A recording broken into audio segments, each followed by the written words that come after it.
President Vladimir Putin is accusing the Wagner mercenary group of an armed rebellion, and he warns that those involved will be punished. The head of the Wagner group, Yevgeny Prigozhin, says his forces have taken control of Russian military facilities in the region of Rostov-on-Don.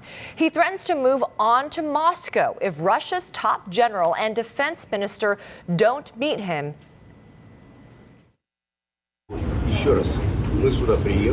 Again, we came here. We want to receive the Chief of General Staff and Shoigu. Until they aren't here. Until they aren't here, we will be located here, blockading the city of Rostov, and we'll go to Moscow. President Putin calls the actions by Prigozhin a betrayal and a stab in the back to the Russian people, and he says those who follow him will pay the price. All those who deliberately chose the path of treachery, who prepared an armed mutiny, who chose the path of blackmail and terrorist methods will face inevitable punishment and will answer both to the law and to our people. We're following all of the developments on what's happening in Russia with our reporters and analysts around the world this morning. So let's start there with the latest on what's happening in Russia right now. CNN Chief International Security Correspondent Nick Paton-Walsh is tracking the developments for us. What is happening right now?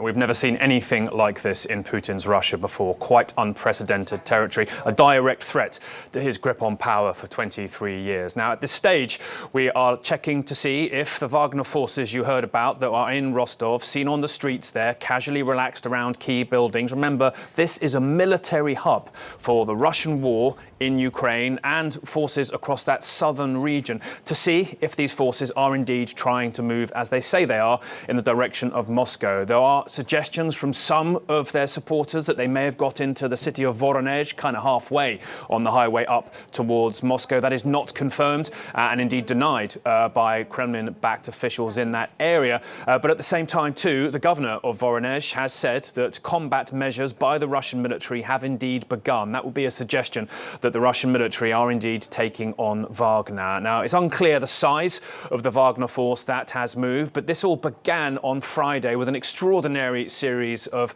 statements by their leader Yevgeny Prigozhin, essentially taking issue with the entire cause of Russia's war in Ukraine, saying that essentially Russians had been deceived and there wasn't a threat from NATO. Russians were not being persecuted. That was suddenly, it seemed, responded to by claims of an airstrike against the Wagner camp, probably inside of Ukraine. That's been denied by the Russian Ministry of Defense, but it's put into place this extraordinary series of events of Wagner forces, it seems, being taken from Ukraine and marching on a Russian military hub, Rostov-on-Don, and now it seems heading further.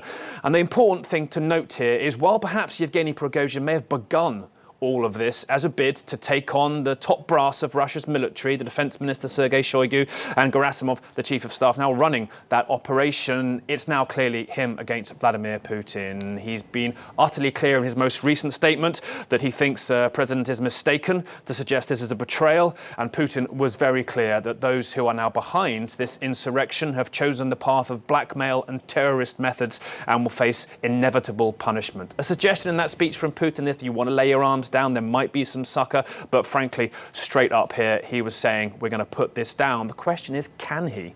And how long does this go on for? Every hour essentially calls into question Putin's control of Russia, and more importantly, possibly too, for the world, quite how the war in Ukraine will play out in the hours ahead. Yeah, Nick, authoritarianism, or if this is now progressed to totalitarianism, does not allow for this type of confrontation, either rhetorically or militarily. So what potentially is next? Are we talking potential civil war? You say this is now Prigozhin v. Putin. Is this a coup attempt? How would you frame this? Look, this has become Prigozhin versus Putin. There's no doubt about it after the speech we heard from Putin and the response from Prigozhin. I think it would have been naive, frankly, for Prigozhin to think he could do something like this and will essentially occur the wrath of the Kremlin head and have that taken out instead on the top brass of Russia's military. Where do we go from now? Well, it comes down to really how much of Russia's beleaguered military, their special forces decimated after this ghastly war in Ukraine, where the frankly mismanagement has been in evidence from the very first days. It was supposed to take 3 days. Now here we are 16 months in, and they're still labouring to try and and hold parts of territory. It depends what's left of the Russian military to defend Putin. Do the special forces of the FSB, Russia's security services, feel they want to turn their guns on Prigozhin and the men around him, Wagner fighters who've lost thousands of colleagues in the fight for Bakhmut, who've put themselves up as the storied heroes? They're brutal fighters, make no mistake about it, but the storied heroes of Russia's frontline activity.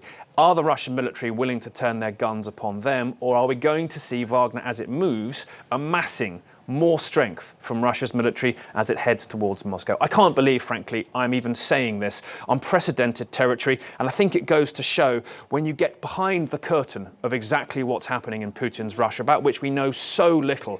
Finally, when sunlight shines upon it, it is an utterly startling picture of betrayal we're seeing here, and utter chaos, and a man at the top who's clearly not in control. Yeah, an extraordinary turn of events and a big question as to what this means for Putin and the future of Russia. Nick Payton-Walsh, thank you very much. Let's go now to CNN senior international correspondent Frederick Pleiken. Fred, tell us more about Yevgeny Prigozhin, who rose to prominence as a close ally of Vladimir Putin for many, many years. He was one of his wealthy oligarchs and then turned into this very effective leader of a private military group, and now he's challenging Putin's grip on power. Yeah, the leader of a whole empire, if you will, Amra. It really is a rise that is also unprecedented inside Russia, but certainly one that also speaks to how Vladimir Putin controls the country. We have to keep in mind that Yevgeny Prigozhin is still known to many people as being Putin's caterer or Putin's chef, because he ran a catering service that apparently also catered to Vladimir Putin as well, and then became closer and closer to the Russian president and started building this big empire, which of course also includes propaganda institutions, the Internet Research Agency, of course, which is known for having meddled, the US says, in the 2016 election. Yevgeny Prigozhin is one of the individuals who was sanctioned by the US for meddling in the 2016 election.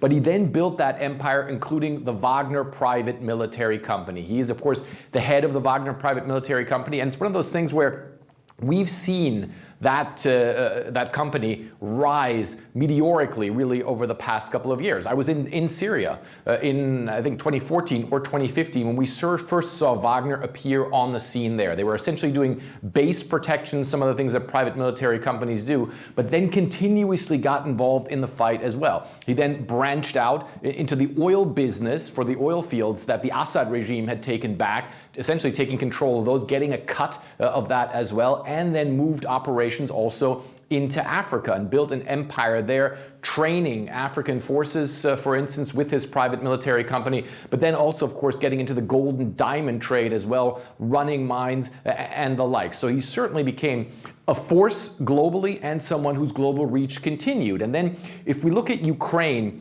that is where I would say this turned from being a private military company that does security and maybe some training into what we see now, which is a full-fledged army. In fact, Yevgeny Prigozhin himself calls Wagner the most powerful army in Russia. He calls it one of the most powerful armies in the world, quite frankly.